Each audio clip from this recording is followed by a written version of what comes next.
What's happening, folks? Geologist Philip Prince in the field, round two. I needed to do a flood video. Well, here I am today on the Big Hungry River in Henderson County, North Carolina. Not a river that you heard a lot about, most likely at least during the Helene sequence, but it's a river that flooded just as catastrophically as any river anywhere in the southern Appalachians, and that flood did a lot of interesting things to the riverbed here. Downstream of me, there's a little gorge that the Big Hungry drops into before it meets the Green River. That gorge has always been there. The river here did not carve a new stream bed. In fact, I'm surprised actually at how little flood damage or change occurred in the gorge downstream. But most certainly things did change, in particular what's on the stream bed, like this big pile of suitcase-sized rocks here. A lot of material of that size and even larger did move around with this flood, and that absolutely produced a number of pretty significant changes to just how a river like this is going to behave going forward. So during this video, I'm going to take you downstream and I'm going to take you upstream as well, just to give you a sense of what happened here and what it looks like. And while this is not a river that got a lot of attention, it's every bit as representative as any other river would be of what a geologic scale flood event like Helene actually does here in the southern Appalachian landscape. So it's actually really remarkable to see parts of the Appalachian landscape even look like this. Talked to a lot of geologist friends about this, and a lot of folks agree that the land here looks more like something you'd see in the foothills of the Himalaya or something like that, with all of the really bright, clean, scoured off bedrock along the channels. You look up above me here, you can see all this debris from high water line. So when this flood was at its peak, the water would have been several feet above my head right now. And this is where we enter the gorge here. Try to make our way up here as best we're able. There's going to be a lot of exciting log walking to do here, and a lot of kind of scrabbling over rocks. We'll see how that actually goes, but it should be possible to make our way far enough up here to check out some specific features. I'm curious to see if bedrock actually broke off here and was carried away, and if some really large boulders were moved by this flood as well, because this flood most certainly changed the overall appearance of this landscape, and hopefully we'll get a surprise up here. I don't know. What I've seen so far, this was big. The headwaters of this river are actually up pretty close to Chimney Rock, pretty close to Bat Cave area, and a part of the mountains that got absolutely wrecked by this event. Really just an unrecognizable landscape. This little mini gorge has always been here. There's a big rock sticking out up there that I actually expected to be gone as a result of this flood, or at least moved. It is still there, which is somewhat surprising.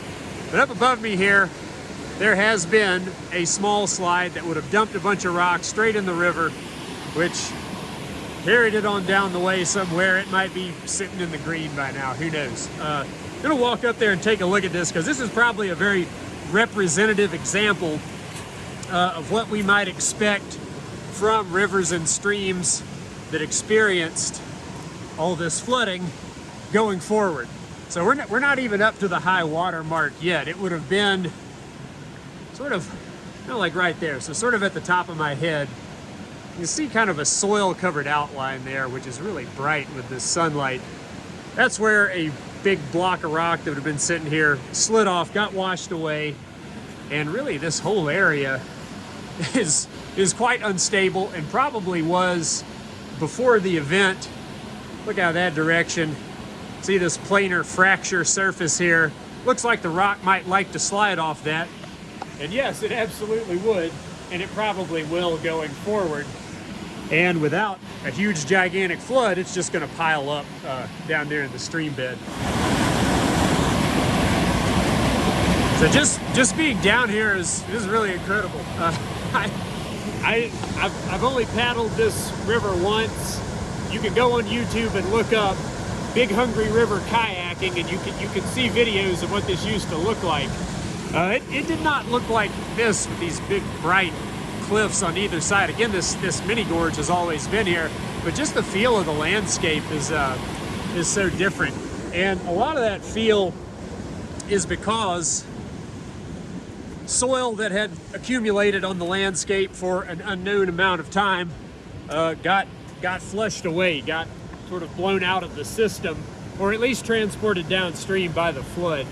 And actually estimating how much soil moved and trying to put that into the overall context of how the landscape works is going to be a big question going forward for geologists here. This area here would have been under, 10 or 15 feet of water above my head. If you look upstream, the high water line would be something like that. Absolutely unimaginable to think of a flood like that moving through a stream like this. So a particularly interesting detail of the river here being sort of in a state of adjustment after the flood, trying to sort things back out for itself. If you look down here in the pool below me, got water pouring off a bedrock ledge, and that water will boil back up in the pool. When it boils up, it's actually bringing a lot of sand with it. And a lot of times when the water comes up, it looks kind of brown as a result of that, like you see there. That's sort of atypical for a river in this region at very low flow. My guess is that the bottom of the stream here is now just sort of bare, smooth bedrock. It would have been covered in a lot of cobbles and small boulders that would have roughed up the flow. With that gone, the water is literally moving differently at the small scale, and it's keeping that sand and finer material kind of churned up. How long will that continue? I don't know. That's an interesting question. I don't know if that's a common thing to observe with really big floods in this region. We've never seen one quite like this. But it goes to show that at all scales, things are quite a bit different in this really crazy looking landscape. So before we keep moving upstream and leave this mini gorge behind, I'm gonna take myself over to the opposite wall here. Flying solo today, got no person to give you any sense of scale. So I'm gonna hop across the river and see if I can get out there and not fall in to give you a sense of what a person would look like in this landscape.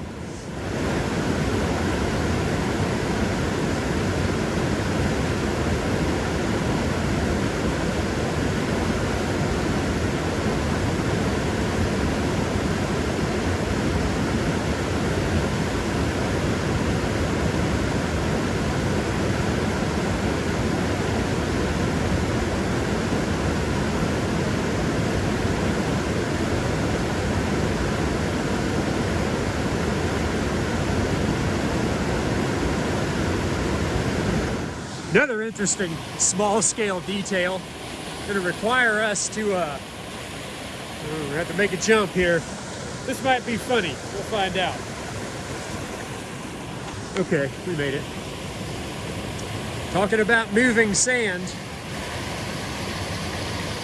you can actually watch it happen here. There is a huge amount of sand that is just tumbling its way right along the stream bed here. Again, I think that's kind of atypical for streams in this part of the world at a very low flow like this. And I may be wrong. If anyone out there knows differently, please do tell me. But my sense is that this is very much a reflection of how this river is slowly but surely trying to adjust to its new stream. Moving upstream here, there's another little gorge or constriction up there I'm going to take a look at, but beyond that, probably going to try to head upstream and start taking a look at what this flood did further up, because all the way to the headwaters of this river system, there's really devastating flooding. In this slightly flatter part of the stream, a lot of crazy boulder debris, and the boulders are stacked up in this imbricate fashion where they're kind of shingled. Gives you a sense of what was moving around in the stream bed during this storm.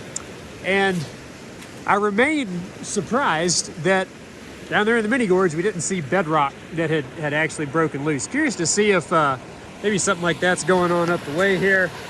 Have to hop the rocks across the river here. Rock hopping is pretty good right now because all the rocks are they're all like very clean in the sense that they don't have slime or scum on them and you don't fall off them. They got really good traction. So if you're used to hopping rocks in the Appalachians, that's it's actually a positive outcome, at least at the stream bed scale of what was otherwise a very bad event.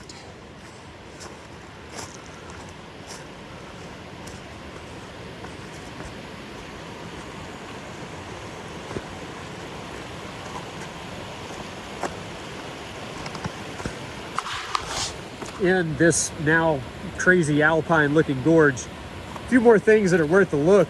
One of those, what you see here, there's a big vein quartz cobble that is wedged under this enormous boulder. This is a pretty common feature to see in rivers that have a lot of big rock exposed in their stream beds. And what this tells you is that that big boulder was kind of wobbling around with the flood, such that smaller material that was really tumbling along with the water can get wedged underneath there. I don't necessarily think that this boulder came to rest in this position because of the flood. It might have been in a similar position. It may have been transported. I don't know that for sure. But given the fact that this cobble here has not been just completely crushed, it gives the sense that the rock was mostly in this position, and it was moving around and wobbling enough for material to get parked down underneath it. Everywhere you look here, there's bare bedrock with a bunch of big boulders on it. The ones that you're looking at here, I'm quite confident that those did move with the flood. A lot of those are sort of big and slabby in their shape, and that might make a good way for them to move with the current because they present that shape to the moving water. Huge boulders right in front of us here. Those are already there, and thank goodness, because if a flood moved those, I don't know, that would that would be something that would be a few notches past what we've seen here a little over a month ago. Why are these big boulders in the stream? My guess would be an ancient landslide, and they've ended up here, and there's really not a way, even for a huge Helene style flood, to get them out of there. Now, do I know that for sure? No. But given their size, given where the water line was, I would say it is unlikely that they were brought into this position. Also, looking at the LiDAR imagery gives you a sense that they've already been there.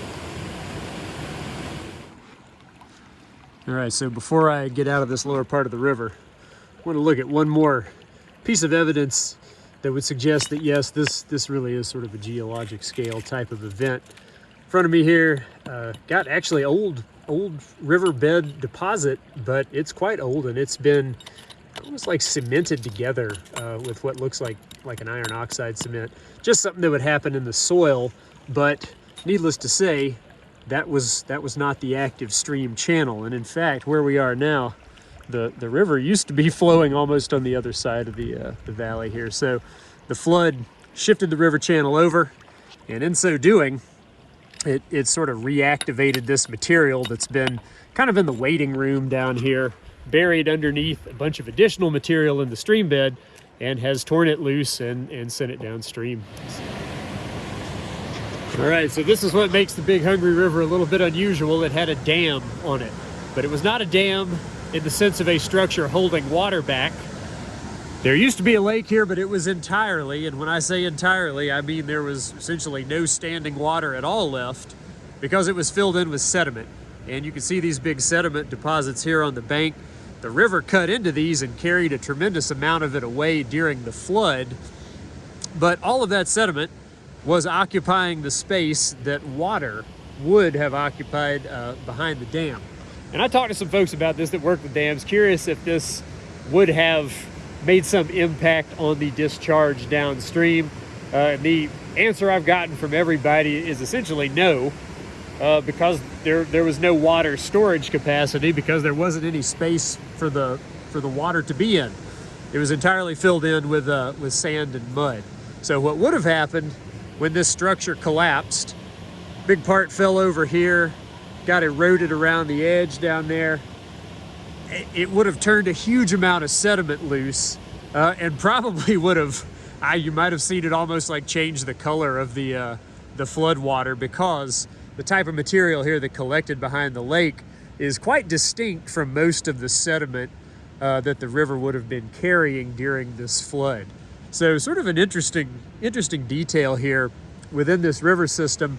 But this didn't make the flood by any stretch of the imagination. And in fact, if you go upstream of where we are now, which we're about to do, you'll see that everywhere upstream of this point in this river system was flooded just as massively as the points downstream from this spot.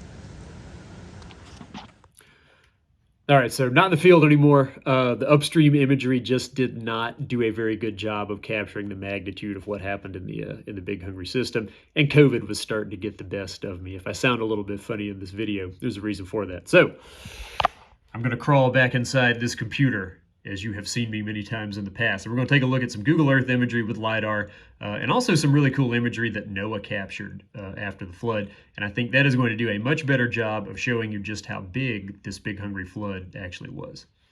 Okay, so what's up with the Big Hungry Dam here? Well, the lake behind it doesn't exist anymore. It's entirely filled in with sediment. If you look at this Google Earth imagery, the river flowing behind it there is really light colored. That's because the water is incredibly shallow and it's just got sand on the river bed. And that sand back up on top of really thick layers of mud that filled up into the old lake that used to be there, that goes right up to the dam. And at this point in the dam's life, they've already cut this big notch out of it to let the water just spill over the top. So there's literally no space behind here to actually put water in any flood condition. And if you bring in the LiDAR imagery, that's pretty clear to see. So these flat areas here next to the Hungry River's channel, this used to be space that could be occupied by water. Now it's sediment with trees growing in it. It's basically back to business as usual, sort of like a forest might be on the banks of the river. The dam foundation is kind of cool to look at here in LiDAR. You can actually see it with really good detail. Now, the east end of the dam, you've already got erosion taking place. This is very much weakened the foundation over here.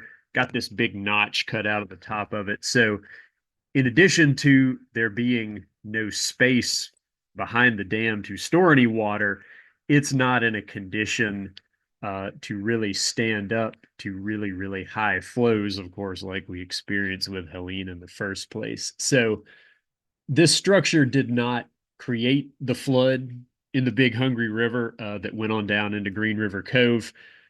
I have talked to folks about this, shown them the landscape and the dimensions and everything. And when I say folks, I mean people that work with dams that are external to this question. They said no, there's no way that this added appreciably to the flood event. Now, what it did do is add a lot of sediment to the flood event, and that's because all of this area behind the dam is material that piled up in the bottom of the lake and then got buried with sand that the river continued to bring in and sort of fill in over top of those lake sediments. So what would all this look like? A little bit lower quality paint work than I like to provide on this channel here, but hopefully this is going to serve the purpose.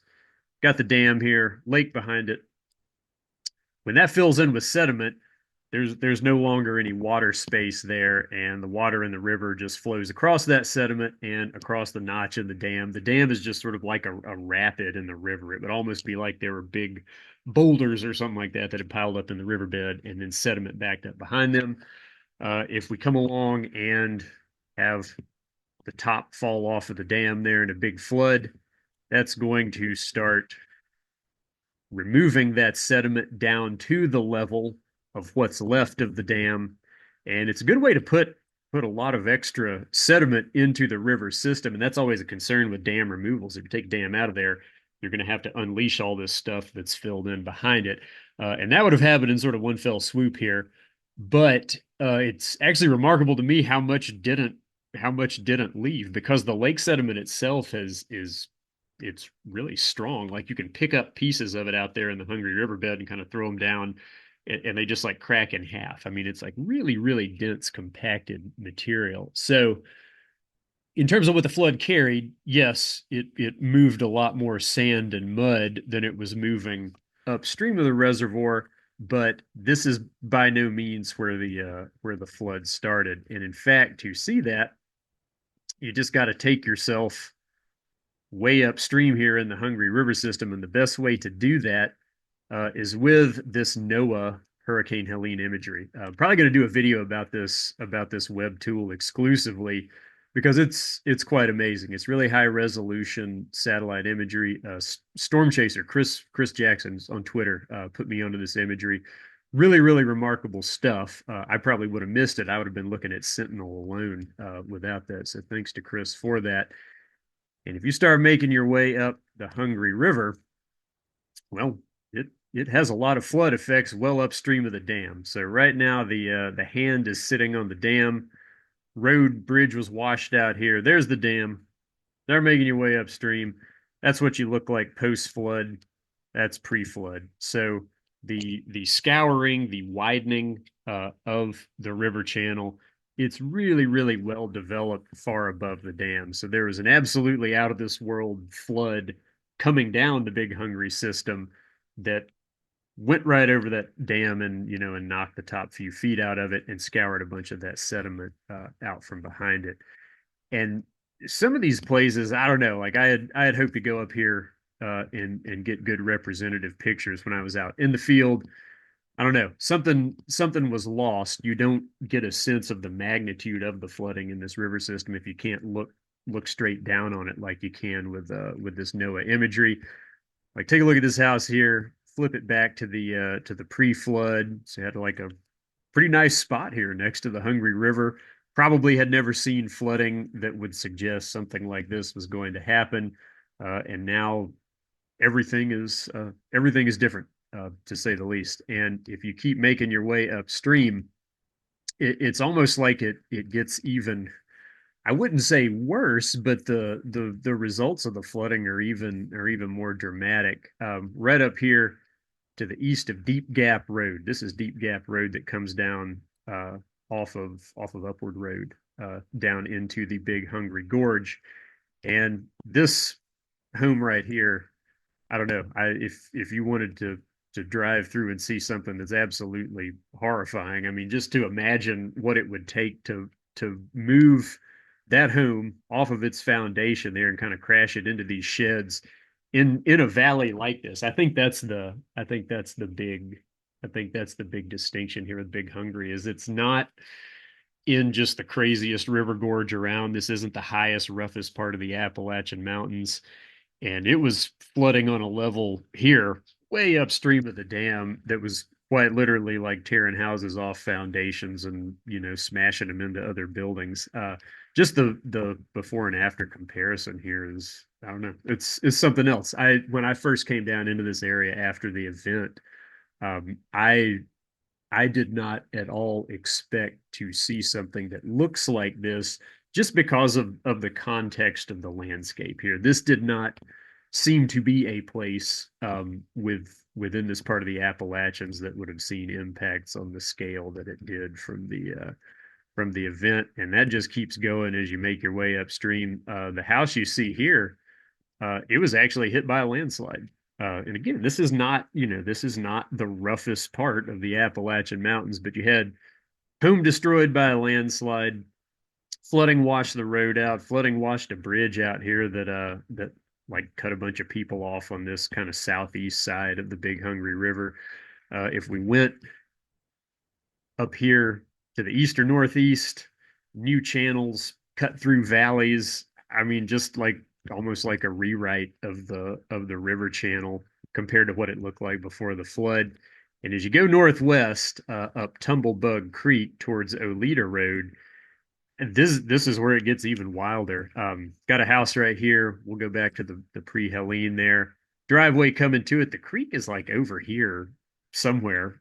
Obviously, there is not a stream channel next to this home.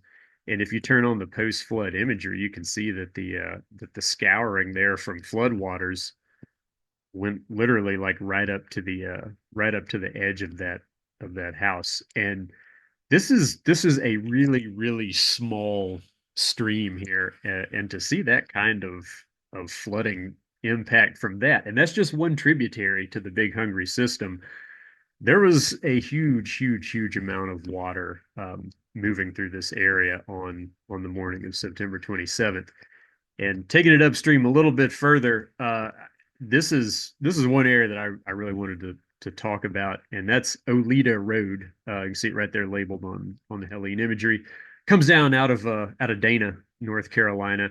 I drove this again a couple weeks after the storm. Was absolutely blown away by what it looked like because it's a very small stream, and this valley, like I mean, it was just absolutely massively flooded. And if you zoom in here, look at how much sand is sitting on what used to be, kind of yard pasture land down in here. Yes, that's flat land along a stream, but I can't emphasize enough how small of a stream this actually is. And to see it flood like that is just, it's really mind blowing. There was actually a debris flow that came down off the hills here to the southwest of Oleta Road. Had a car pushed up in some trees here. I'm going to show video now that I took when I was in there a couple weeks after the storm, just kind of riding up northwest up Oleta Road back up towards Dana, just to give a sense of like what it looked like in there. Were there places more destroyed by flooding in Helene? Of course, but it's the nature of the landscape here, and it's just not a place that you expect to have a flood of this magnitude. It's not a place that you expect to have debris flows come down and smash cars up into trees and things like that. And that's just testament to the severity of the rainfall that came the morning of the 27th after so much saturation in advance of that during the week. So I guess it's important to remember with this storm that it's the rain that was the problem, and that's what ended up producing these almost sort of landscape scale changes that we see as a result of the storm. So hope this video was interesting. Trying to combine field and maps here just a little bit. I'll be back into Big Hungry because all of those boulders that I was like, oh, I don't know, maybe these moved, maybe they didn't. Oh yes, they all moved. Came back and actually watched a bunch of YouTube videos of what that gorge used to look like, and even the biggest boulders, they were already in that area, but they absolutely moved as a result of the flood. I'm going to go back in there and try to get a sense of where they used to be, and try to see exactly how much they did move as a result of this flood. So hope you check that one out down the road. Going to try to keep rolling with a few more of these here, and among other things, want to do kind of a Henderson County, North Carolina overview. So hope you check that one out when it finally makes it out.